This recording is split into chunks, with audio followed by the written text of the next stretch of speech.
નમસ્કાર।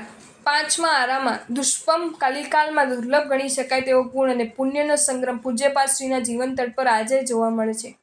પૂજ્યપાદ શ્રીમાં ગુણ અને પુણ્યની યુતિએ ઘણા જ અશક્ય ગણાતા કાર્યો ચમત્કારો સર્જ્યો છે। આપણને ભલે તે કાર્ય ચમત્કાર લાગે પણ તેઓ શ્રીની દ્રષ્ટિએ તે તો સામાન્ય અને સાહજિક જ હોય છે। ક્યારેક તેઓ શ્રીમદના અનંતકરણમાં સહજ રીતે જ નીકળેલ વાક્ય ચમત્કાર સર્જી દેતું હોય। બે રીતે માની લઈએ તો ચમત્કાર ને ન માનીએ તો પરચો। ચમત્કારની વાત કરું તો યાદ આવે પૂજ્યપાદ ગુરુદેવ શ્રી ભુવનભાનુ સુરેશ્વરજી મહારાજનું શતાબ્દી વર્ષ। એક વયસ્ક મહાત્મા જેમની વય લગભગ 72ની આસપાસ હતી તે મહાત્મા પૂજ્યપાદ શ્રી પાસે એક ઉપવાસનું પચકાન લેવા આવ્યા। ઉપવાસ કરવો તો એક શું, આખું માસખમણ જ કરો। પૂજ્યપાદ શ્રીના સહજ ઉદ્ગારને પેલા મહાત્માએ તહતથી કરી સ્વીકારી લીધો અને માસખમણની ભાવના સાથે અઠ્ઠમનું પચકાન લીધું। જેમણે અઠ્ઠમ પણ સૂતા સૂતા કર્યો હતો તે વયોવૃદ્ધ મુનિશ્રી કલ્પભૂષણ વિજયજી મહારાજે કોઈના પણ હાથ કે હાથોના ઉપયોગ કર્યા વિના 30 આગળ વધી 36 ઉપવાસ ફરતા ફરતા પૂર્ણ કર્યા। અને પરચાની વાત કરું તો યાદ આવે શ્રી જગવલ્લભ પાર્શ્વનાથ દાદાનું તીર્થ કુંભોજગીરી પર્વતની તલાટીમાં નવનિર્મિત જહાજ મંદિરની પ્રતિષ્ઠા પૂજ્યપાદ શ્રીની નિશ્રામાં હતી। મનોમન મેં સંકલ્પ કરેલો કે લગભગ 15 દિવસ યાત્રા સ્થિરતા છે તે દરમિયાન એક પણ દિવસ જગવલ્લભ દાદાના દર્શન વિના ન જવા દેવો।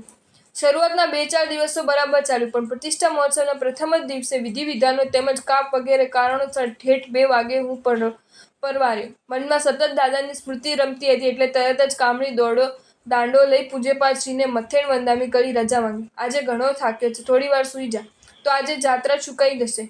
ઠીક છે જા।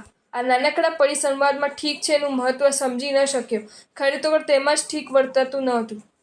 યાત્રા કરીને 4 વાગ્યે જ્યારે ઉતરતો હતો ત્યારે રસ્તામાં તાવની કસર વર્તાઈને પૂરો 4 ડિગ્રી તાવ। ત્યાર પછી એક પણ યાત્રા ન કરી શક્યો। પૂજ્યપાદ શ્રીનું માની લઈ તો એક યાત્રા છોડી હોત તો 11 કરવા મળત। આ પરચો ગણાય તેને મન ઘણો, જાતે જ સમજી જજો। આપણી દ્રષ્ટિએ ચમત્કારમાં ગણના પામતીને ખુદ પૂજ્યપાદ શ્રી સાથે જ સંકળાયેલી એક ઘટનાને જાણી લઈએ। એ જહાજ મંદિરથીની જે પ્રતિષ્ઠા કરી મુંબઈ તરફનો વળતો વિહાર હતો। વડગામથી તંદુલવાડી ગામનો લગભગ 13 કિલોમીટરનો વિહાર કરી અમે જ્યારે પૂજ્યપાદ શ્રીની સાથે વિહારધામે પહોંચ્યા ત્યાં ક્યારેય ન વિચારેલું અજુબ જોવા મળ્યું। પૂજ્યપાદ શ્રી જેવા વ્હીલચેરમાંથી નીચે ઉતરે કે તરત જ વ્હીલચેરનું ડાબી બાજુનું પાછળનું પૈડું છૂટું પડી ગયું ને વ્હીલચેર બેલેન્સ ગુમાવી પડી ગઈ।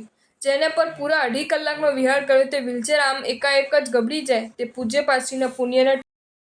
જો તમને આ વિડીયો ગમ્યો હોય તો આ વિડીયોને લાઈક કરો અને મારી ચેનલ જૈન ફેક્ટ્સ એન્ડ સ્ટોરીઝને સબસ્ક્રાઈબ કરો। ધન્યવાદ।